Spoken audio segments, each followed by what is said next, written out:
coming up towards 6:18 in Trinidad and Tobago. Looks wetter in Grande than it did in St. James just a few minutes ago. So there's quite a bit of rain coming along the pipeline through the east-west corridor. So we urge you, everybody, be mindful of that. But coming down the pipeline as well is a sexual harassment policy. Remember, this would have been tabled on March the 8th, International Women's Day. But where are we with that? And again, it's very much on the front burner right now because of this whole Daryl Smith matter, and indeed, as best as they try to, the government, as much as whatever they're doing, it is creating further issues and further concerns as to the whole issue of a sexual harassment policy. And indeed, how can you address these issues in the workplace? Well, the Ministry of Labour and Small Enterprise Development tabled that national policy, as I said, on March the 8th, to help combat this occurrence. Well, we're joined we were supposed to be joined by two personalities. We have one, unfortunately, one is unwell. We have with us Sabina Gomez, who's the Acting Chief Labour Relations Officer in the Ministry of Labour and Small Enterprise Development. Very good morning to you. Thanks very much for joining us. Thank you for having me. Good to have you with us. Forgive this skepticism, but aren't there too many caveats and cultural and social considerations in a society like Trinidad and Tobago, which is very openly sexual, with behaviors for this policy to really, yes, it's going to be passed and approved and assented to, but to be actually actioned upon in the sense of being implemented? Isn't this never going to really get off the ground? I wouldn't say never, because there's always room for change. And that is why our emphasis is on outreach. And we have been meeting with different sectors. You have to start meeting at home with our ministries, because we had outreach with our directors of HR and senior public officers with the Public Service Academy in the public administration, under the Public Administration Ministry. We started with different private sector organizations. We started with the trade unions. So we have been working. We have hit the ground running ever since the policy has been laid. I mean, without any funding or anything, but we are doing it because we genuinely want to get the information out to people. What is the feedback that you're getting? And I know it's a pity that your legal officer, Sangita Bundu, isn't here today, but because I know there are many legal complexities and so on tied into it, but we'll try to deal with it from a pure human relationship type of issues. But what is some of the feedback that you're getting from the various stakeholders when you discuss this policy? Well, some of them,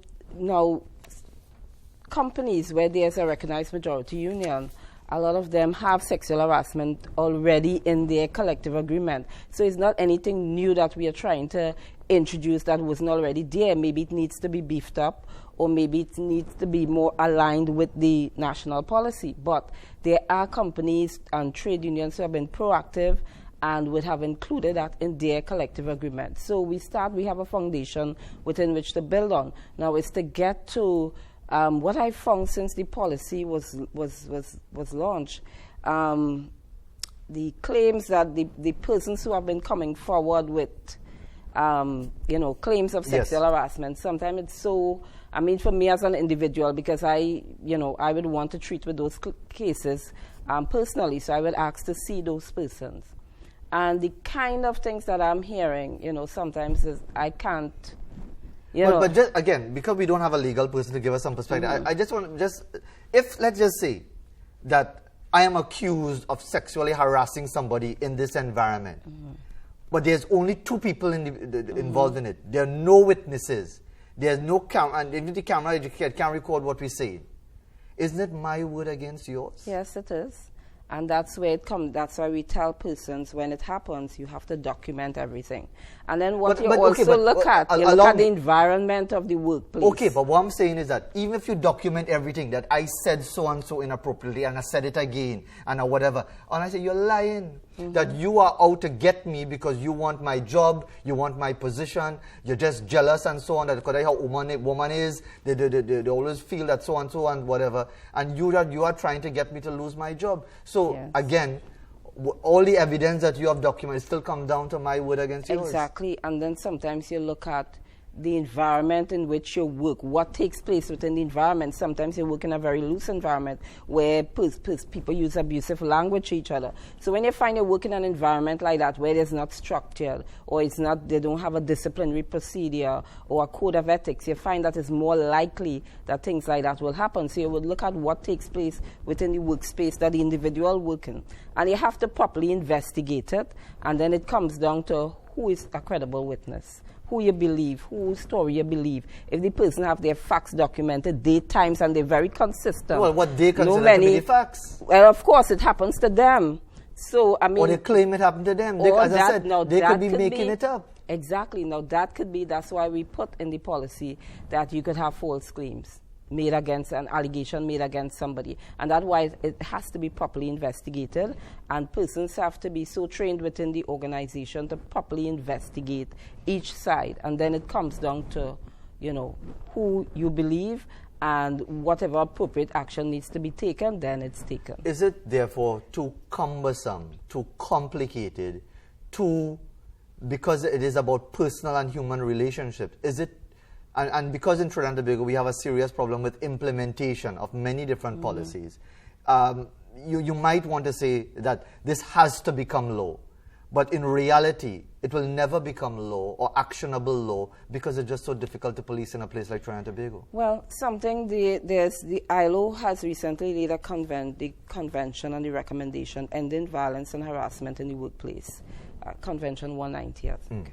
Right, so that has been established, and I think it's something that the government will ratify, maybe later on down the road, because I think the Minister of Labour at Geneva, she voted for it. So I think later on when it has been established, and so that will guide in terms of, because it not only deals with sexual harassment, it deals with domestic violence in the workplace, it deals with bullying and harassing. So all these things happens in the workplace. So we have something that we can look to as a guide in terms of it is already established. We belong to the ILO, and there's something. So I think the policy came out in the right timing, and it was launched at the same time that the convention came out, so that we can get guidance in terms of what is required, what we need to do, and it also helped to guide the legislation as well. And in speaking of guiding the legislation, from your own understanding of how this works, from tabling in Parliament and all the debate that goes on, would you be able to give a timeline as when you think this might be able to become law? That would be outside our purview. I know. The ministry did what it had to do in terms of getting the policy out there, in terms of the legal aspect of it and getting it to legislation.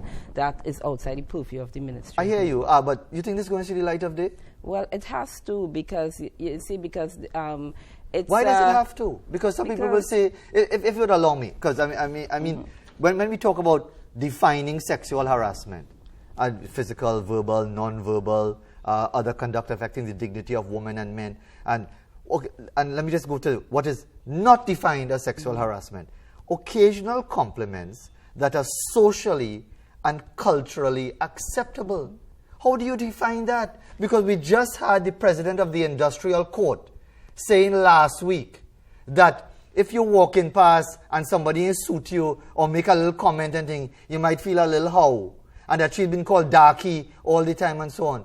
So just that little piece alone, socially and culturally acceptable in a place like Trinidad and Tobago, which is so sexually and openly promiscuous, and especially when we head into carnival season and the type of behavior that is encouraged. How do you police that? Well, it's according to how the person feel when you approach them. Now, some people, you might approach somebody and said, you tell them, you pay them a compliment, you look really nice today. Or you might pass and touch someone. Some people in Trinidad, we like to touch. Right. So you may touch someone and that person would not feel a how, and then you may touch somebody else and that person will go and make a report against you that, you sexually harass them and that you touch them. So it's according to how some people take it. If you pay them a compliment, they would accept it, no big deal. They would accept the compliment, and some people feel offended. So therefore you have to draw, it's a fine line you have to draw. There was a case recently with the CEO of McDonald's. I think it came over the BBC. Yes, right. Well, he actually resigned. He had to resign because he developed a relationship with someone in the workplace. Right. So therefore, you have policies within the workplace. But there's a clear policy. I mean, right. I don't think there's a comparison there, if you would allow, because when we talk about socially and culturally acceptable, your idea of socially and culturally acceptable might be totally different to my idea of socially and culturally acceptable. You might be thinking, I might be thinking it's okay to comment on a woman's shape and how she look and that kind of thing. You might say that is totally offensive. I say, what's wrong with you? Where you from? You ain't living in Trinidad? No, that is a fact. That is a fact. So we are culturally, I mean, persons come from different environments. Like some people, they would not accept. That's why you find that I think that some employers, they profile workers.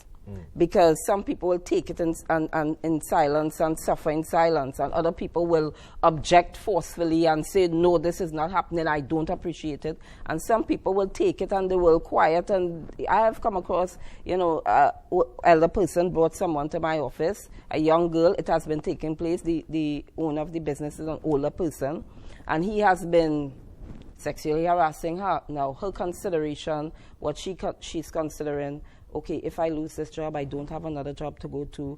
I really need to have this job. So the person brought her because the person found it was unacceptable. Right. And the person bring her like, what can you do about it? So therefore, we have to sit and develop strategies. Okay, you need to do this, you need to write, or you need to do this. So you know, we in Trinidad, we don't really like to write. Something happened in the workplace, we don't speak up, we don't write about it.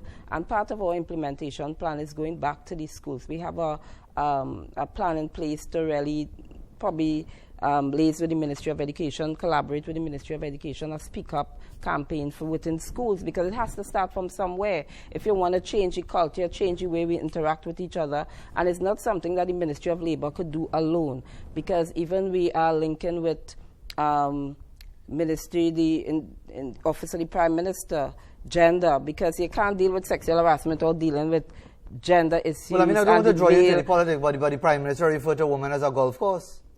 And it has to be groomed and so on. Well, so, I mean, with that bar that has been set so low, where you go from there?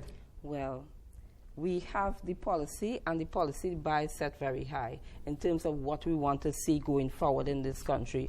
And that's what policy does. It uplifts, it's supposed to uplift the population, the working population. Let's change the way we communicate and the way we speak to each other. But can we? And I think that is the issue, in the sense that you highlighted the issue of a young person, woman, who has been sexually harassed and is fearful of losing her job. Again, isn't it a case of what is referred to as victim shaming, that the individual who makes the report is suddenly targeted, is targeted as trying to get, you know, being made to feel ashamed that they would want, male or female? Yeah. Well, male especially. Well, so you have a problem being harassed by a woman. What is your story? That in the environment, the culture that is Trinidad and Tobago makes it very difficult for an individual to stand up, her or him, to say, look, this is sexual harassment. I'm not going to stand for it. But because if you do, you step out from the shadows into the forefront, and people are going to target you. That is true, and we have had live cases about that. Persons after the policy was launched, and I find it's more in the security industry. I find it's happening a lot in there, and exactly what you described, that is what happened. She came forward, and it was like she was being vilified, not only by the males and females working in the environment as well. So it's like she suffered twice, you know, being sexually harassed and being bullied, being harassed for coming forward and speaking up. So all of that has taken place in the workplace.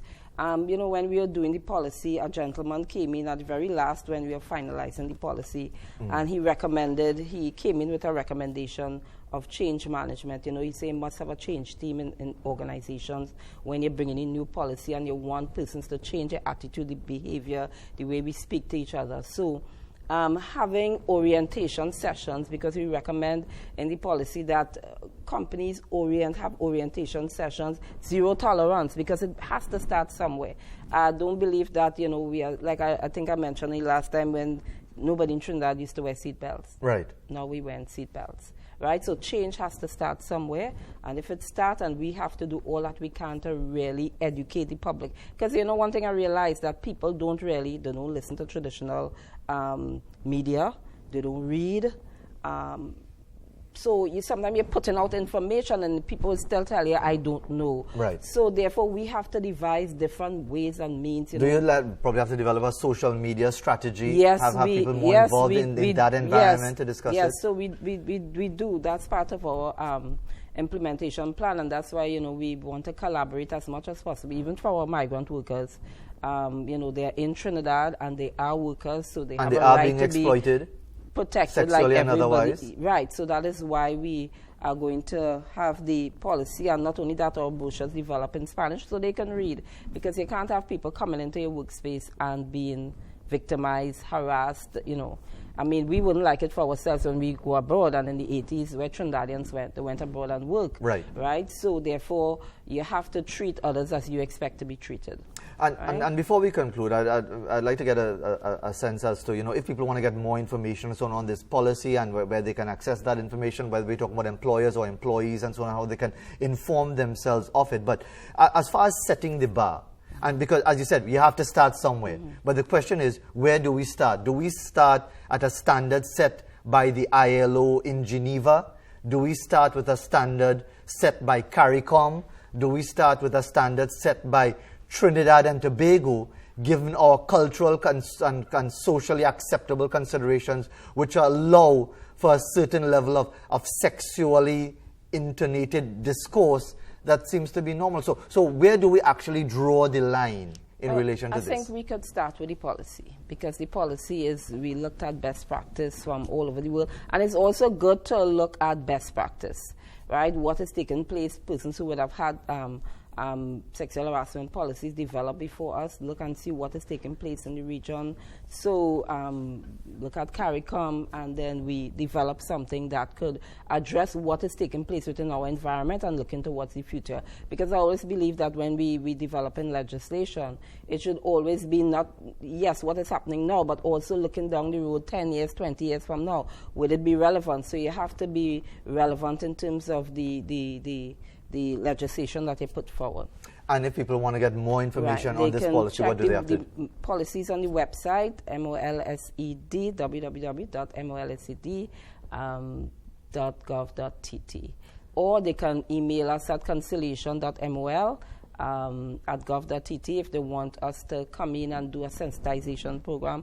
We are ready and available, and we just want to get it out there, get the information out there, so people will feel empowered and they would not be suppressed in the workplace, because they can't have that. I mean, going forward as a country, we want to uplift ourselves, and we can't have things like sexual harassment, bullying and harassment, any form of harassment. But when you turn on your radio or watch your TV and watch the commercials in between and so on, and see the level of sexuality that is fully accepted in this society, is this a policy that is doomed to fail?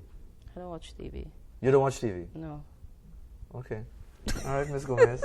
Thanks very much for joining us this morning. There's a good answer. I didn't expect that one at all. But indeed, we might be smiling and laughing, but it's a serious issue. It is. The issue of sexual harassment.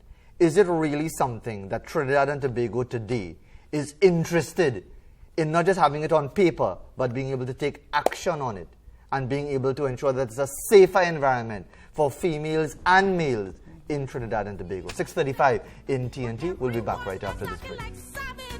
And the blue light